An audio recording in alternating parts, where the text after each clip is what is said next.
Vamos agora iniciar mais um momento de meditação da palavra com Cleverson Rodrigues.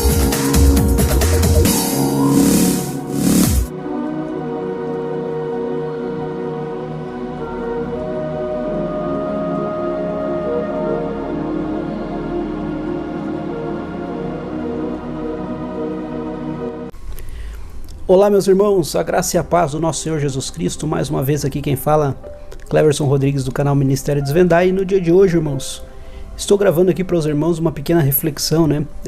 Nós estamos entrando aí no dia, né, que na antiga aliança era conhecido como o dia da expiação, né, o Yom Kippur, o dia do perdão. E nesse dia era o dia onde o sumo sacerdote ele entrava na presença do nosso Deus diante da Arca da Aliança, né? Entrava nos Santos dos Santos uma vez por ano. Ele tinha acesso à Arca da Aliança e o nosso Deus ele manifestava a sua glória, né? Através da vida do sumo sacerdote, né? E também trazia perdão para os pecados de todo o povo, né? Era nessa celebração também que o Cordeiro que foi morto antes da fundação do mundo, né, que representava e tipificava o nosso Senhor Jesus Cristo, cordeirinho sem ruga, sem mácula, de 1 ano de vida, era morto fora do santuário e o seu sangue era levado para purificar, né, o átrio exterior, o átrio interior e o santíssimo lugar, nessa grande divisão do tabernáculo que representa, né, a Bíblia fala que assim como Deus deu um modelo para o tabernáculo de Moisés, para que ele fizesse aqui na terra, existe um semelhante, né, um igual lá no céu, também fazendo uma alusão ao Cristo, né, que veio como homem, se fez carne, semelhante a Cristo como homem, que se fez carne, está lá agora, ele no céu, né, à destra de Deus, segundo a ordem de Melquisedeque. Nós, então, que somos nascidos do Espírito, somos como se fosse um mini tabernáculo, né, referência daquele que tem lá no céu, que é justamente o nosso Senhor Jesus Cristo, corpo glorioso. E é muito lindo a gente entender que o nosso Senhor, tudo que o nosso Deus ele fez foi para revelar o Cristo, né, em suas mais diversas formas.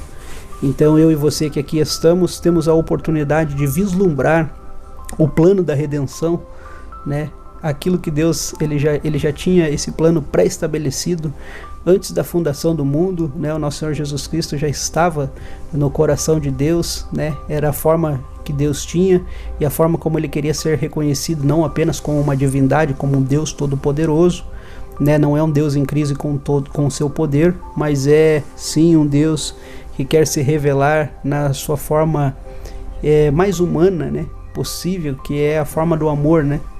Então, um sentimento muito, muito verdadeiro, né, que só pode vir da essência que é de Deus, né, porque Deus é amor, e os homens que pretendem ser imagem conforme uma semelhança têm que ter esse amor incutido, né, nos seus corações, incutido na sua mente, na sua alma, e tem que transbordar de alguma forma esse amor, né, e a manifestação maior do amor de Deus, então foi através de dar o seu Filho, né, Jesus Cristo, como um sacrifício semelhante àquilo que Deus mesmo pediu depois, posteriormente, a Abraão, né? E Abraão, no seu coração, ele matou a Isaac, né?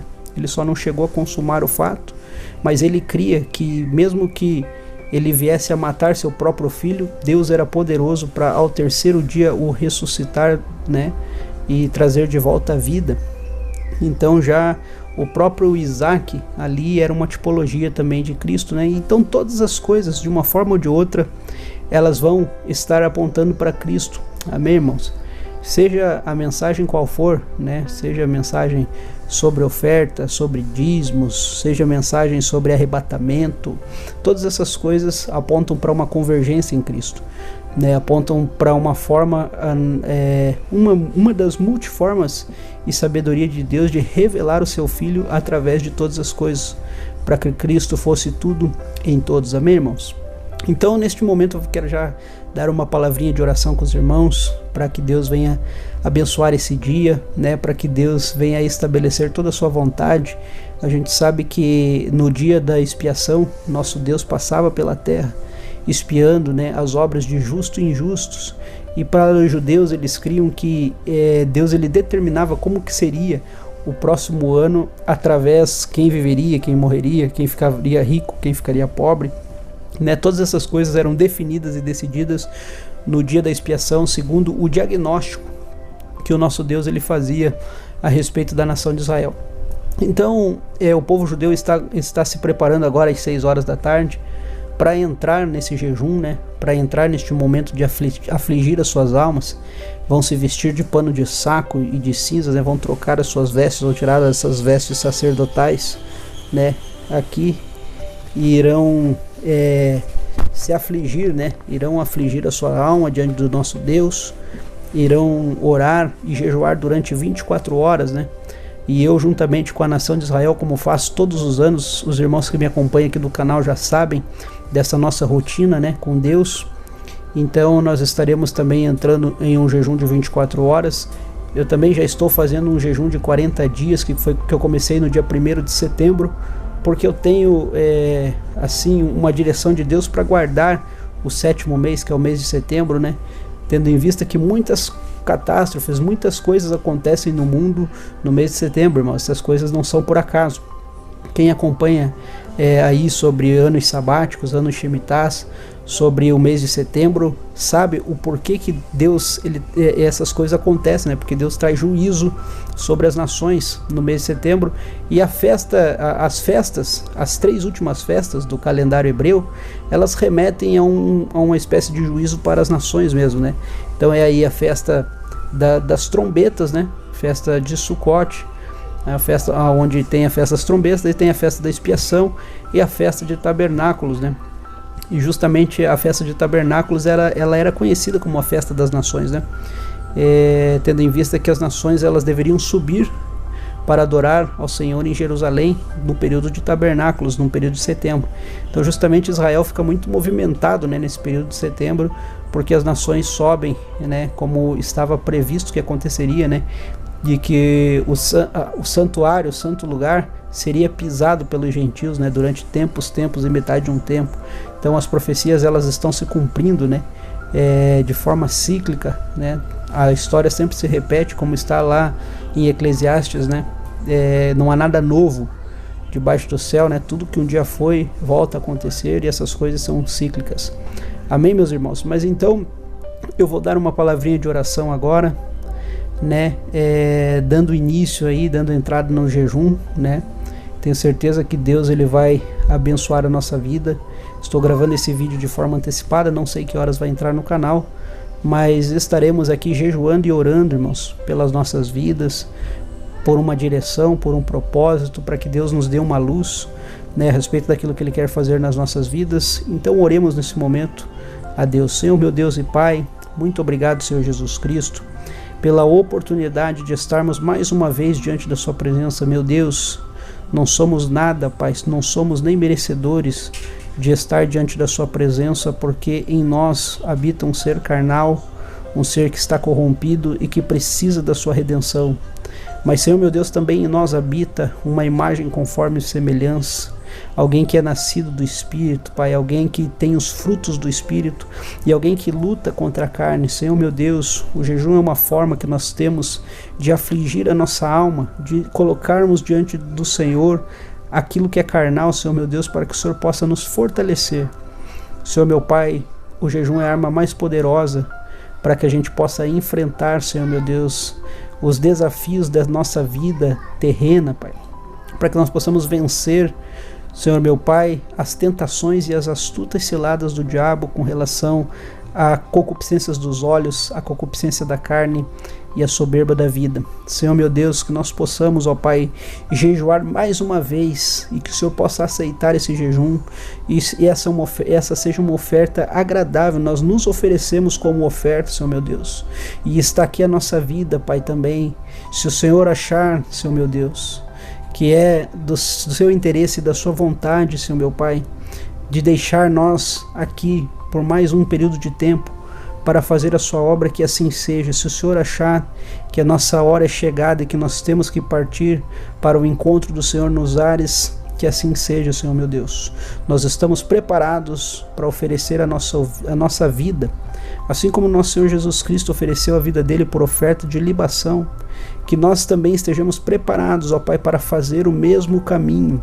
Senhor meu Deus, não estamos aqui em busca de salvação daquilo que é carnal, daquilo que é corruptível, mas queremos sim, Senhor meu Pai, buscar a salvação da nossa alma e do nosso espírito, para que nós possamos estar mais uma vez diante de Ti, da Sua presença, e para que nós possamos adentrar aí, Senhor meu Deus, aos lugares celestiais, e que no momento, Senhor meu Pai, em que acontecer aquele encontro entre nuvens, que nós possamos, aqueles que morreram em Cristo Jesus, possam estar levantando ressurretos, ó Pai, e nós, os que estivermos vivos na hora da Sua vinda, que possamos ter nossos corpos transformados, Senhor meu Deus, e possamos ser levados entre nuvens, ó Pai, para a reunião contigo. Senhor meu Deus, que o Senhor venha abençoar a nossa vida de forma poderosa, meu Pai, que nós possamos cumprir o seu propósito tanto na riqueza quanto na pobreza, que nós possamos, assim como o apóstolo Paulo falou, eu sei padecer dificuldade e eu sei também ter em abundância, tudo posso naquele que me fortalece, que é o Senhor Jesus Cristo. Então, ó Pai, que nós possamos estar satisfeitos e felizes diante daquilo que o Senhor já colocou na nossa vida, que nós não venhamos como o diabo se ensoberbecer, ó Pai, daquilo que o Senhor tem nos dado, que nós não venhamos usar de vanglória, Senhor meu Deus, para com os nossos irmãos, mas que nós possamos ser humildes e saber, ó Pai, que o maior servirá ao menor. E aquele que quiser ser, ó Pai, alguma coisa no seu reino, deverá ser aquele que mais serve. Senhor meu Deus, que nós possamos servir aos nossos irmãos, porque assim como diz a sua palavra, aquele que tem sede, venha e beba, aquele que tem fome, venha e coma deste pão, beba deste cálice, porque aquilo que o Senhor nos deu é aquilo que a gente também tem para repartir com nossos irmãos. Ninguém tem nada a oferecer que não tenha sido dado pelo Senhor. Então somos gratos, meu Pai, por mais esse jejum de Yom Kippur, por mais esse momento na sua presença. Fica conosco, meu Deus, em nome de Jesus. Amém e amém, Jesus. Amém, meus irmãos. Então, é com essa humilde oração que eu me coloco aqui diante de vocês, né, que são meus irmãos em Cristo, meus irmãos na fé, para falar a respeito das festas de Deus, né? Vamos falar a respeito das 4 primeiras festas, que é Páscoa, Asmos, Primícias e Pentecostes. E essas 4 festas, irmãos, elas estão conectadas uma à outra, né? E elas fazem parte de uma perícope, de um primeiro período de 7 meses do calendário hebreu. Então a Páscoa ali normalmente em março, né? Março, abril, maio, junho, julho, agosto e setembro, né? Então você vê que são 7 meses, né? Porque o calendário hebreu ele não é contado como o nosso calendário, ele é o calendário lunar, mas ele também ele pega 15 dias de um mês e 15 dias do outro, fazendo assim com que aparentemente eles tenham 14 meses, né? 2 períodos de 7, então é março, abril, maio, junho, julho, agosto e setembro. Aí em setembro, metade de setembro se encerra um período de 7 meses, e aí na outra metade de setembro inicia outra. Então daí é final de setembro, outubro, novembro, dezembro, janeiro, fevereiro e março de novo, onde é o período da Páscoa. E essa segunda perícope de 7 meses, que é referente aí às festas de verão e às festas de inverno, ela tem algo muito interessante com relação às questões da festa de inverno, porque é onde tem as 3 festas, que são as 3 últimas, que são proféticas também para o tempo do fim, tendo em vista que é toque de trombetas, expiação e tabernáculos. E isso é o que estará acontecendo no Apocalipse, né? O nosso Senhor Jesus, ele tocando trombetas e anunciando acontecimentos, grandes acontecimentos na terra, né? Num período escatom, que nós chamamos, né? da escatologia do tempo do fim. Então você vai perceber que o Apocalipse ali vai nos mostrar toque de trombetas, e depois aberturas de selos, aquela coisa toda, mas aí vai ter um período ali de expiação de pecados, onde Deus vai estar purificando como se purificar a prata, provando como se prova o ouro, né? As nações estarão sendo sacudidas, né, no crivo de Deus, né, para que possa sair dali um remanescente, né, que é quem vai representar a totalidade das 12 tribos de Israel. Então é o remanescente da casa de Israel, né, que vem de Efraim, que vem das nações. É uma coisa muito linda de a gente aprender nas Escrituras. Amém, irmãos? Que é o que Deus, é a bênção de Deus sobre Jacó, né? Quando ele fala que de Jacó viria a plenitude dos gentios, né? Reis procederiam dele, né? Nações procederiam de Jacó, e de Efraim também, né? A bênção ela passa sobre Efraim. A palavra Efraim é frutífero, né? E dele viria também a plenitude dos gentios. Então, irmãos, essa profecia sobre Efraim e Judá, né? Quem conhece sobre as duas casas de Israel sabe que a casa de Judá, que é onde tem ali Judá e Benjamim, representa a nação de Israel como você conhece hoje ali, o povo judeu, né? Juntamente o apóstolo Paulo, ele dizia que era judeu da tribo de Benjamim, porque Benjamim ficou junto com Judá na divisão do reino, e as 10 tribos que foram constituídas por um efraimita, né? Foi Jeroboão, que era cabeça da casa de José, foi constituído sobre rei sobre as 10 tribos. Então Efraim foi colocado como rei sobre as 10 tribos.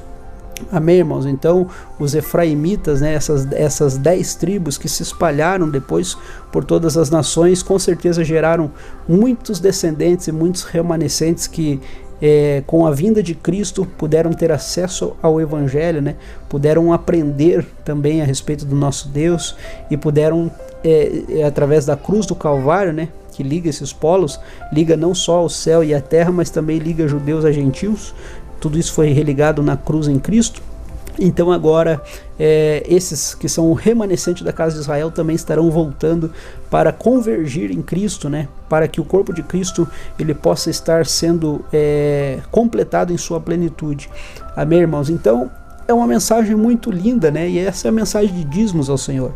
Então os irmãos sabem que existem dízimos que são homens colhidos da terra, né?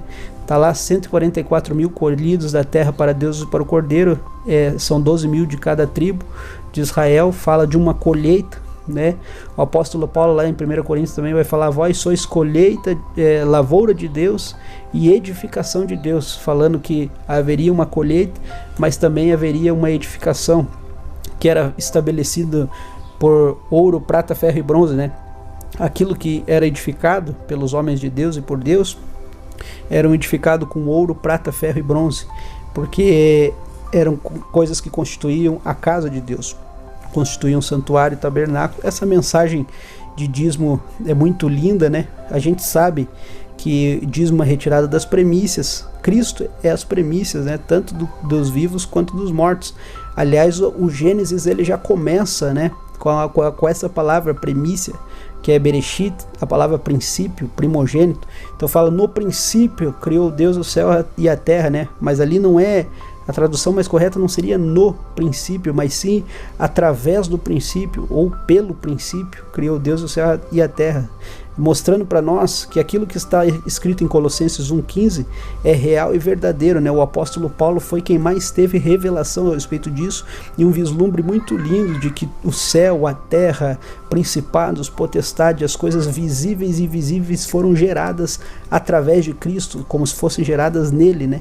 Em Cristo foram geradas todas as coisas visíveis e invisíveis no céu e na terra. Então olha o tamanho do Cristo de Deus, que ele é um ser tão grande, irmãos. É algo tão exponencial que dentro dele cabe o universo inteiro, e tudo aquilo que você enxerga como essência, né, como matéria, né, é criado através do Espírito Santo de Deus e em Cristo. Uma revelação muito linda, né, de família mesmo, na conversa que Deus tem quando ele fala lá: façamos o homem a nossa imagem conforme nossa semelhança, né? Estava ali não só o nosso Deus, né, mas estava ali também com ele o nosso Senhor Jesus Cristo, e a figura da Ruach HaKodesh, né, que é o Espírito Santo de Deus, que é a polaridade negativa. Eu já falei para os irmãos a respeito de positivo e negativo para que haja luz, né? Então o Espírito Santo de Deus, ele representa Deus na sua outra polaridade. Então não é nada diferente de quem Deus é. É uma essência de Deus, mas revelado para nós em outra natureza. Por isso que nosso Senhor Jesus Cristo, dando testemunho disso, ele fala: enviarei o outro Consolador, né? Vou e não vos deixarei órfão. Perceba que quando fala de orfandade, está falando justamente de paternidade e de maternidade, né? Eu vou, mas não vos deixarei órfão, né? Está falando de pai, de uma coisa paterna que seria enviada, né, para consolar, né, para que eu e você também pudéssemos ter acesso a Deus, né? A grande verdade é que eu e você, a gente só consegue acessar a Deus através do Espírito Santo de Deus, que é revelado para nós como se fosse a sabedoria de Deus, né? Lá em Provérbios 8, você vai ver claramente a sabedoria de Deus, dando testemunho de todas as coisas da sua função e mostrando que ela é quem gerava também, juntamente com Deus, todas as coisas.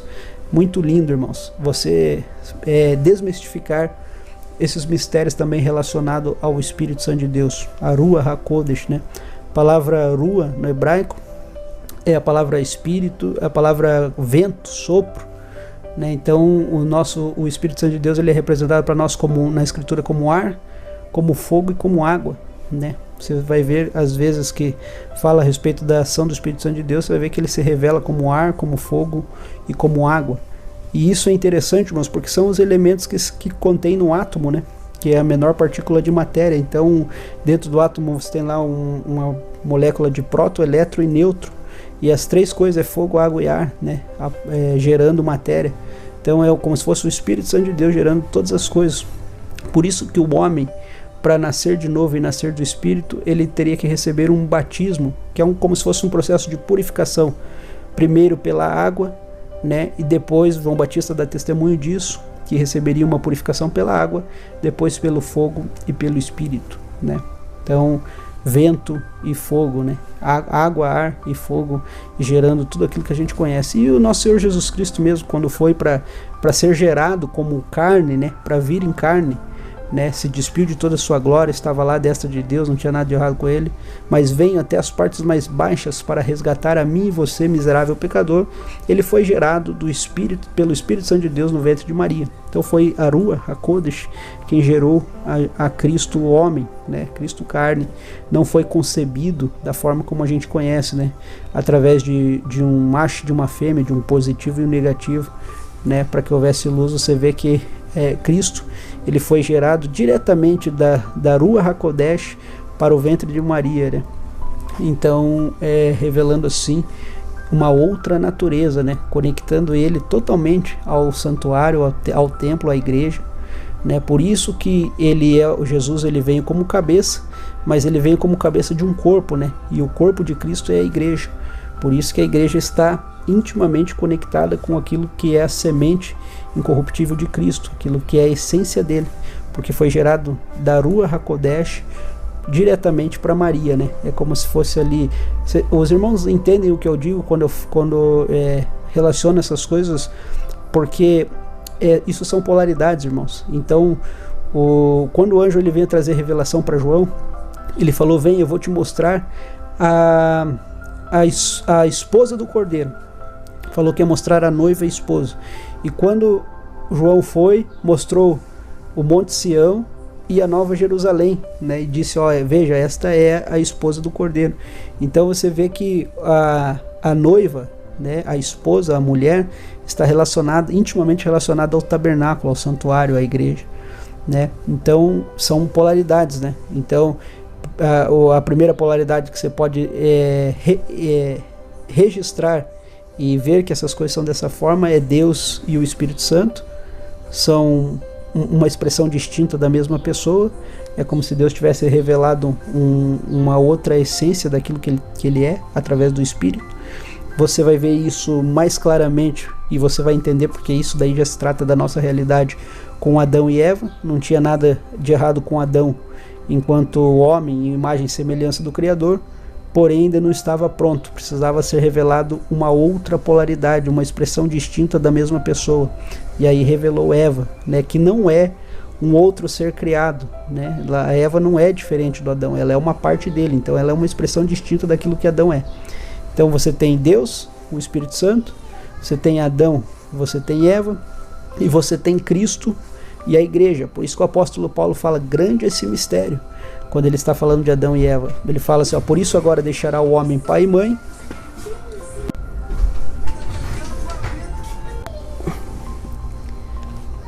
então por isso deixará o homem o pai e a mãe, né? Se unirá a sua mulher e serão ambos uma só carne.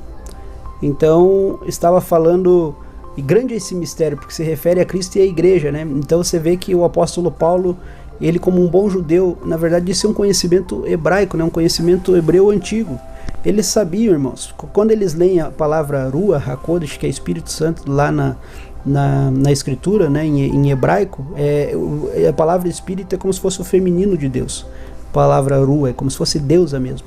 Então eles sempre tiveram esse conceito de família, algo muito sólido para eles, né? O conceito de pai, o pai representando o sacerdote e a mãe representando o templo, o santuário. Então não existe um sacerdote sem um santuário, não existe um rei sem um reino, né?